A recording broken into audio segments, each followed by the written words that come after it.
Évangile de Jésus-Christ selon saint Jean, au chapitre 9, versets 1 à 41. En ce temps-là, en sortant du temple, Jésus vit sur son passage un homme aveugle de naissance. Ses disciples l'interrogèrent. « Rabbi, qui a péché, lui ou ses parents, pour qu'il soit né aveugle ?»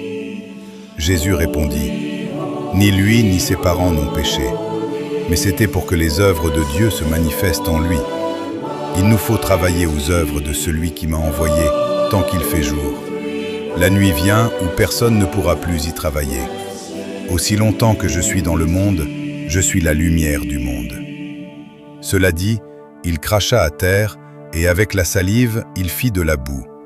Puis il appliqua la boue sur les yeux de l'aveugle et lui dit « Va te laver à la piscine de Siloé », ce nom se traduit « envoyé ». L'aveugle y alla donc et il se lava. Quand il revint, il voyait. Ses voisins et ceux qui l'avaient observé auparavant, car il était mendiant, dirent alors « N'est-ce pas celui qui se tenait là pour mendier ?» Les uns disaient « C'est lui ».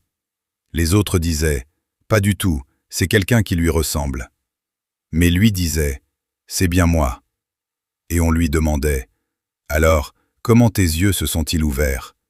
Il répondit « L'homme qu'on appelle Jésus a fait de la boue, il me l'a appliqué sur les yeux et il m'a dit « Va à Siloé et lave-toi. » J'y suis donc allé et je me suis lavé, alors j'ai vu. Ils lui dirent « Et lui, où est-il » Il répondit « Je ne sais pas. » On l'amène aux pharisiens, lui, l'ancien aveugle. Or, c'était un jour de sabbat que Jésus avait fait de la boue et lui avait ouvert les yeux. À leur tour, les pharisiens lui demandaient comment il pouvait voir.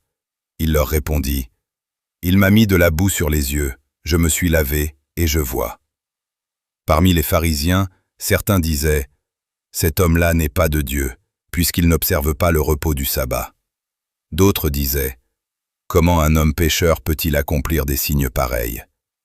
Ainsi donc ils étaient divisés. Alors il s'adresse de nouveau à l'aveugle.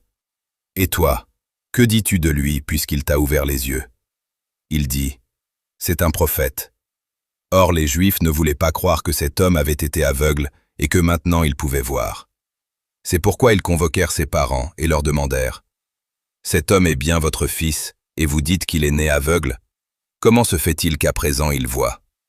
Les parents répondirent « Nous savons bien que c'est notre fils et qu'il est né aveugle. Mais comment peut-il voir maintenant? Nous ne le savons pas. Et qui lui a ouvert les yeux? Nous ne le savons pas non plus.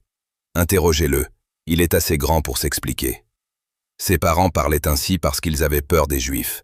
En effet, ceux-ci s'étaient déjà mis d'accord pour exclure de leurs assemblées tous ceux qui déclareraient publiquement que Jésus est le Christ. Voilà pourquoi les parents avaient dit « Il est assez grand, interrogez-le. » Pour la seconde fois, les pharisiens convoquèrent l'homme qui avait été aveugle, et ils lui dirent « Rends gloire à Dieu. Nous savons, nous, que cet homme est un pécheur. » Il répondit « Est-ce un pécheur? Je n'en sais rien. Mais il y a une chose que je sais, j'étais aveugle, et à présent je vois. » Ils lui dirent alors « Comment a-t-il fait pour t'ouvrir les yeux ?» Il leur répondit « Je vous l'ai déjà dit, et vous n'avez pas écouté. Pourquoi voulez-vous m'entendre encore une fois? Serait-ce que vous voulez vous aussi devenir ses disciples ?» Ils se mirent à l'injurier. « C'est toi qui es son disciple. Nous, c'est de Moïse que nous sommes les disciples. Nous savons que Dieu a parlé à Moïse, mais celui-là, nous ne savons pas d'où il est. » L'homme leur répondit « Voilà bien ce qui est étonnant. Vous ne savez pas d'où il est, et pourtant il m'a ouvert les yeux. Dieu, nous le savons, n'exauce pas les pécheurs, mais si quelqu'un l'honore et fait sa volonté, il l'exauce. Jamais encore on n'avait entendu dire que quelqu'un ait ouvert les yeux à un aveugle de naissance. Si lui n'était pas de Dieu, il ne pourrait rien faire. » Ils répliquèrent « Tu es tout entier dans le péché depuis ta naissance, et tu nous fais la leçon ?» Et ils le jetèrent dehors. Jésus apprit qu'ils l'avaient jeté dehors. Il le retrouva et lui dit « Crois-tu au Fils de l'homme » Il répondit « Et qui est-il, Seigneur, pour que je croie en lui ?» Jésus lui dit « Tu le vois, et c'est lui qui te parle. » Il dit « Je crois, Seigneur. » Et il se prosterna devant lui. Jésus dit alors « Je suis venu en ce monde pour rendre un jugement. Que ceux qui ne voient pas puissent voir, et que ceux qui voient deviennent aveugles. » Parmi les pharisiens, ceux qui étaient avec lui entendirent ces paroles et lui dirent: « Serions-nous aveugles, nous aussi ?» Jésus leur répondit: « Si vous étiez aveugles, vous n'auriez pas de péché. Mais du moment que vous dites: Nous voyons, votre péché demeure. » Amen.